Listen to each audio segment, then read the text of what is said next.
Good morning, ನಮ ಶಿವಾಯ. ಇವತ್ತು ನಾನು ನಿಮಗೆ ಶೇಂಗಾ ಚಟ್ನಿ ಪೌಡ್ರು ಹೇಗೆ ಮಾಡೋದು ಅಂತ ತೋರಿಸ್ತೀನಿ ಬನ್ನಿ.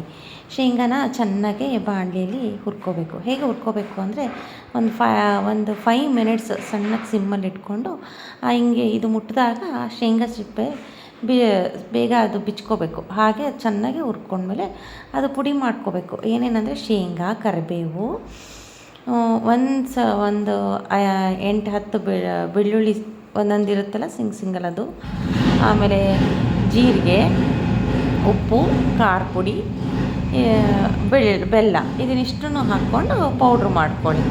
ಇದೆಲ್ಲ ಪೌಡ್ರ್ ಆದಮೇಲೆ ಇದನ್ನು ಚೆನ್ನಾಗಿ ಇಟ್ಟಿದ್ದೀನಿ ನೋಡಿ, ಎಷ್ಟು ಚೆನ್ನಾಗಿ ಕಾಣ್ತಾ ಇದೆ ಶೇಂಗಾ ಚಟ್ನಿ ಪೌಡ್ರು. ಅದಾದ ತಕ್ಷಣ ಹುಚ್ಚೆಳ್ಳು ಅಂತ ಹೇಳ್ತಾರೆ, ಹುಚ್ಚೆಳ್ಳು ಪೌಡ್ರನ್ನು ಮಾಡ್ತಾಯಿದ್ದೆ. ಅದಕ್ಕೂ ಅಷ್ಟೇ ಸೇಮು, ಹುಚ್ಚೆಳ್ಳು ಚೆನ್ನಾಗಿ ಹುರ್ಕೋಬೇಕು. ಅದು ಚಟಪಟ ಅನ್ನೋ ತನಕನೂ ನೀವು ಇದನ್ನು ಚೆನ್ನಾಗಿ ಬಾಣಲಿಯಲ್ಲಿ ಹುರ್ಕೋಬೇಕು. ಚಟಪಟ ಅಂತ ಅನ್ನುತ್ತೆ. ಒಂದು 5-10 ಮಿನಿಟ್ಸ್ ಸಿಮ್ಮಲ್ಲಿ ಇಟ್ಕೊಂಡು ಚೆನ್ನಾಗಿ ಹುರ್ಕೋಬೇಕು. ಇದನ್ನು ಬೆಳ್ಳುಳ್ಳಿ, ಆಮೇಲೆ ಹುಚ್ಚೆಳ್ಳು, ಕರಿಬೇವು, ಬೆಲ್ಲ, ಉಪ್ಪು, ಖಾರ ಪುಡಿ, ಇದಿಷ್ಟನ್ನು ಹಾಕಿ ಇದನ್ನು ಪೌಡ್ರ್ ಮಾಡ್ಕೊಳ್ಳಿ. ಇದೆಲ್ಲ ಪೌಡ್ರ್ ಮಾಡಾದಮೇಲೆ ಇದನ್ನು ಒಣಾದ ಬಟ್ಲೆ ಇರುತ್ತಲ್ಲ, ಆ ಬಟ್ಲಲ್ಲಿ ಹಾಕಿ ಕ್ಲೀನಾಗಿ ತೆಗೆದಿಟ್ಕೊಳ್ಳಿ. ಈ ಶೇಂಗಾ ಚಟ್ನಿ ಪೌಡ್ರು ಮಿಕ್ಸಿ ಮಾಡ್ತಾಯಿದ್ದೀನಿ ನೋಡಿ.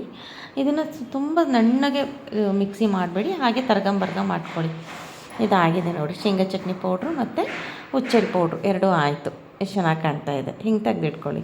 ನಾನಿವತ್ತು ತಲೆಗೆ ಕೂದಲಿಗೆ ಎಣ್ಣೆ ಹಚ್ತೇನೆ. ಅದು ಮನೆಯಲ್ಲೇ ಮಾಡ್ಕೊತೀನಿ. ಇದು ಗಾಂಡಿನ ಎಣ್ಣೆ ತಂದಿರ್ತೀನಿ, ಕೊಬ್ಬರಿ ಎಣ್ಣೆ ಹಾಕಿ ಒಂದು ಪಾತ್ರೆಯಲ್ಲಿ. ನಾನಿದು ವೀಕ್ಲಿ ಒನ್ಸ್ ಮಾಡ್ಕೊಂಡ್ಬಿಡ್ತೇನೆ.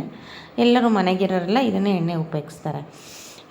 ಎಣ್ಣೆ ಚೆನ್ನಾಗಿ ಕಾಯ್ತಾ ಇರಬೇಕಾದ್ರೆ ಇದಕ್ಕೆ ಕರಿ ಜೀರಿಗೆ ಅಂತ ಸಿಗುತ್ತೆ ನಿಮಗೆ. ದಿನಸಿ ಸಾಮಾನು ತರಕ್ಕೆ ಹೋಗ್ತಿರಲ್ಲ, ಅಂಗಡಿಯಲ್ಲಿ ಕೇಳಿ ಕೊಡ್ತಾರೆ. ಕರಿ ಜೀರಿಗೆ ಹಾಕಿ, ಹಾಗೆ ಸ್ವಲ್ಪ ಬೆಟ್ಟದ ನೆಲ್ಲಿಕಾಯಿ, ಇದು ಮೆಂತೆಕಾಳು ಹಾಕ್ತಾಯಿದ್ದೀನಿ ನೋಡಿರಿ. ನೆಕ್ಸ್ಟು ಸ್ವಲ್ಪ ಮೆಂತೆಕಾಳು ಹಾಕಿ, ಮೆಂತೆಕಾಳು ಮತ್ತು ಬೆಟ್ಟದ ನೆಲ್ಲಿಕಾಯಿ ಇರ್ತೈತಲ್ಲ, ಬೆಟ್ಟದ ನೆಲ್ಲಿಕಾಯಿನ ಚೆನ್ನಾಗೇ ಒಂದೇ ಬೆಟ್ಟದ ನೆಲ್ಲಿಕಾಯಿ ಸಣ್ಣಗೆ ಹೆಚ್ಕೊಳ್ಳಿ, ಅದನ್ನು ಹಾಕ್ರಿ. ಆಮೇಲೆ ಸ್ವಲ್ಪ ಕರಿಬೇವು, ಆಮೇಲೆ ನಾನು ರೋಸ್ಮೇರಿ ಅಂತ ತಂದಿದ್ದೆ. ರೋಸ್ಮೇರಿ ಗಂಧಿಗೆ ಅಂಗಡಿ ಇರುತ್ತಲ್ಲ, ಆ ಗಂಧಿಗೆ ಅಂಗಡಿಯಲ್ಲಿ ಕೇಳಿ ಸಿಗುತ್ತೆ ನಿಮಗೆ ರೋಸ್ಮೇರಿ. ಇಲ್ಲಂದರೆ ಆನ್ಲೈನಲ್ಲೂ ಪರ್ಚೇಸ್ ಮಾಡ್ಬೋದು, ರೋಸ್ಮೇರಿ ಅಂತ ಸಿಗುತ್ತೆ. ಆ ರೋಸ್ಮೇರಿನೂ ಹಾಕಿ ಚೆನ್ನಾಗಿ ಇದನ್ನು ಕುದಿಸ್ಬಿಡಿ. ನಾನು ಎಣ್ಣೆ ಕಡಿಮೆ ಆಯಿತು ಅಂತ ಎಣ್ಣೆ ಇನ್ನೂ ಸ್ವಲ್ಪ ಹಾಕ್ತಾಯಿದ್ದೀನಿ. ಆ ರೋಸ್ಮೇರಿನೂ ಸ್ವಲ್ಪ ಹಾಕಿ ಚೆನ್ನಾಗಿ ಕುದಿಸಿ.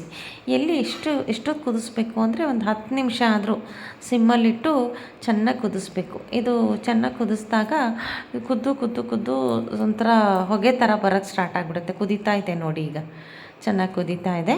ಇದು ಕುದ್ದು ಹೊಗೆ ಬರೋಕ್ಕೆ ಸ್ಟಾರ್ಟ್ ಆಗಿಬಿಡುತ್ತೆ. ಇದು ನೋಡಿ, ಬ್ಲ್ಯಾಕ್ ಕಲರ್ ಟರ್ನ್ ಆಗುತ್ತೆ ಎಲ್ಲ ಇದು ಕುದ್ದು ಬ್ಲ್ಯಾಕ್ ಕಲರ್ ಟರ್ನ್ ಆದಾಗ ನೋಡಿ, ನಾನು ರೋಸ್ಮೆರಿ ಹಾಕೋದು ಮರ್ತಿದ್ದೆ, ಇವಾಗ ಹಾಕ್ತಾಯಿದ್ದೀನಿ ರೋಸ್ಮೆರಿನ ಕೊನೆಗೆ.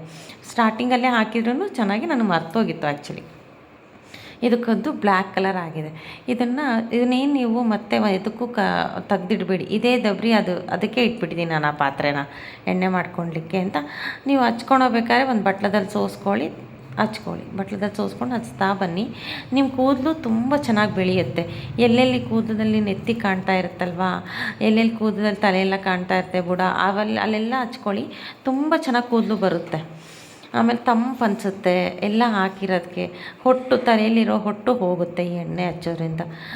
ಆರೋಗ್ಯನೂ ತುಂಬ ಚೆನ್ನಾಗಿರುತ್ತೆ ಆ್ಯಕ್ಚುಲಿ. ಕೂದಲು ಎಲ್ಲ ಚೆನ್ನಾಗಿ ಬೆಳೆಯುತ್ತೆ. ಆಮೇಲೆ ಶೈನಿಂಗ್ ಬರುತ್ತೆ ಕೂದಲು ಟೆಕ್ಸ್ಚರ್ ತುಂಬ ಚೆನ್ನಾಗಿರುತ್ತೆ ಈ ಎಣ್ಣೆ ಮಾಡ್ಕೊಂಡು ಹಚ್ಚೋದ್ರಿಂದ.